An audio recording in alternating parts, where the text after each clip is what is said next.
Welcome to Gospel Walk, where we unpack teachings from Christ Academy. When inevitable pain strikes, our first human instinct is usually to look for the nearest exit.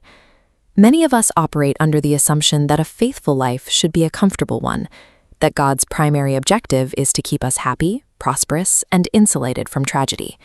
But that mindset makes the Bible feel like a book of shallow, positive affirmations. When deep despair actually hits, those platitudes fail, often driving believers towards secular therapies to solve what is actually a spiritual crisis. 2 Corinthians chapter 12 presents a much more jarring reality.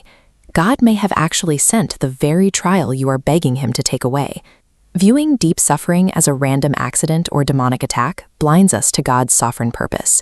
We miss the fact that our pain has been specifically engineered for our growth. To see how this works, look at the Apostle Paul. In his second letter to the Corinthians, Paul was at the lowest point of his life. He was heartsick, depressed, and betrayed by the people he had served most faithfully. Paul identifies his thorn in the flesh as a messenger of Satan, the demonic architect of mutiny, tearing apart the Corinthian church he built from the ground up. Facing the destruction of his reputation and his ministry, Paul abandoned all human strategy. He went straight to the Lord, begging God on 3 separate occasions to remove this agony. God's definitive no to Paul shows us that divine love prioritizes spiritual maturity over miraculous deliverance. Sometimes the most loving thing God can do is allow the crushing pain to continue. This is the refiner's crucible.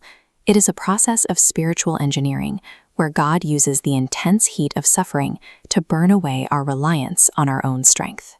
This crucible operates through 5 specific mechanisms, starting with the fact that suffering reveals our true spiritual condition. When you are healthy and successful, your character is easily camouflaged. Only when the blessings are stripped away do we see what a person is truly made of. Trouble removes the mask. Second, suffering humbles us.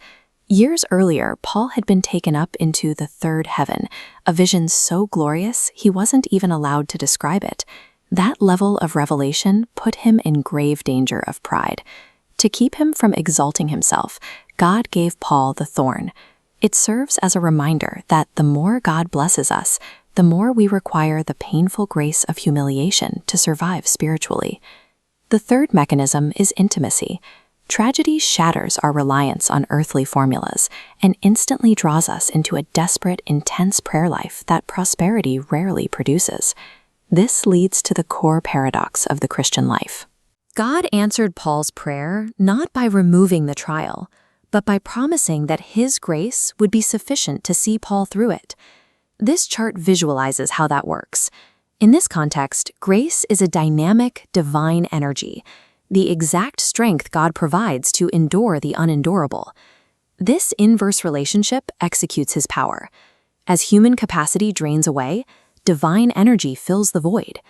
Paul realized that his intellect, his rhetorical skill, and his natural charisma were actually obstacles. They had to be crushed so that the impact of his ministry could only be explained by God's strength. God activates his spiritual power when a person reaches absolute weakness. When you are whittled down to nothing, you become a clear, empty channel for his presence. This redefines the entire goal of the Christian walk. Instead of trying to escape trouble, we focus on being thoroughly transformed by it. Human adequacy is an illusion. Attempting to fix deep spiritual despair with shallow human techniques only prolongs the pain, because it fights the very process God is using to shape us. When your next season of suffering arrives, stop fighting the crucible. Follow Paul's lead and gladly boast in your weaknesses, knowing that is where the power of Christ dwells. The refiner's fire forges an unbreakable resilience. It turns a moment of human weakness into a display of eternal strength.